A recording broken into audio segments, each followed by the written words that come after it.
You Are Special by Max Lucado.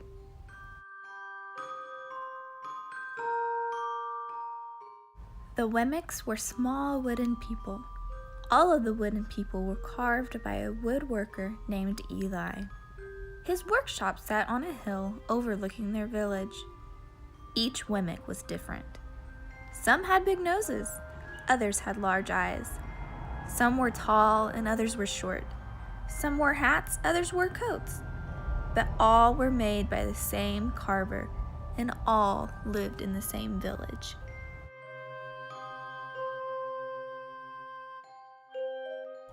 And all day, every day, the Wemmicks did the same thing. They gave each other stickers. Each Wemmick had a box of golden star stickers and a box of gray dot stickers. Up and down the streets all over the city, people spent their days sticking stars or dots on one another. The pretty ones, those with the smooth wood and fine paint, always got stars. But if the wood was rough or the paint chipped, the Wemmicks gave dots. The talented ones got stars too. Some could lift big sticks high above their heads or jump over tall boxes. Still, others knew big words or could sing pretty songs. Everyone gave them stars. Some Wemmicks had stars all over them. Every time they got a good star, it made them feel so good. It made them want to do something else and get another star. Others, though, could do little. They got dots. Punchinello was one of these. He tried to jump high like the others, but he always fell. And when he fell, the others would gather around and give him dots. Sometimes when he fell, his wood got scratched, so the people would give him more dots. Then he would try to explain why he fell. He would say something silly, and the Wemmicks would give him more dots. After a while, he had so many dots that he didn't want to go outside. He was afraid he would do something dumb, such as forget his hat or step in the water, and then people would give him another dot. In fact, he had so many gray dots that some people would come up and give him one for no reason at all.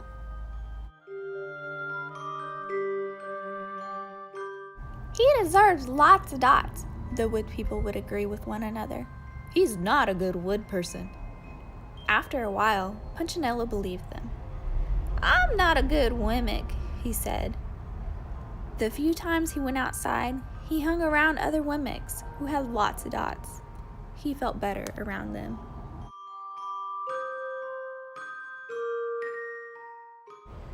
One day, he met a Wemmick who was unlike any he'd ever met. She had no dots or stars.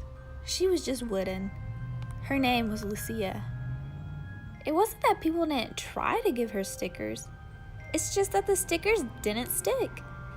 Some of the Wemmicks admired Lucia for having no dots, so they would run up and give her a star, but it would fall off. Others would look down on her for having no stars, so they would give her a dot, but it wouldn't stay either.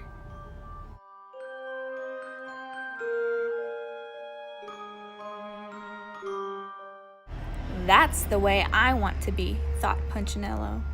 I don't want anyone's marks. So he asked the stickerless Wemmick how she did it. It's easy, Lucia replied. Every day I go to see Eli. Eli? Yes, Eli, the wood carver. I sit in the workshop with him.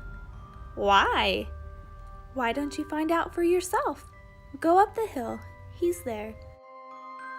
And with that, the Wemmick who had no stickers turned and skipped away. But will he want to see me? Punchinello cried out. Lucia didn't hear. So Punchinello went home.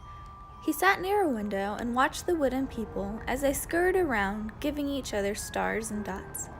It's not right, he muttered to himself, and he decided to go see Eli.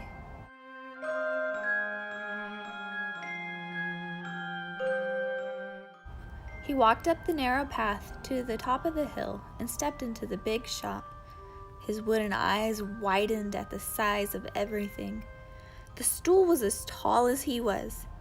He had to stretch on his tiptoes to see the top of the workbench. A hammer was as long as his arm. Punchinello swallowed hard. "I'm not staying here." He turned to leave. Then he heard his name. "Punchinello?" The voice was deep and strong. Punchinello stopped. "Punchinello! How good to see you! Come in, let me have a look at you."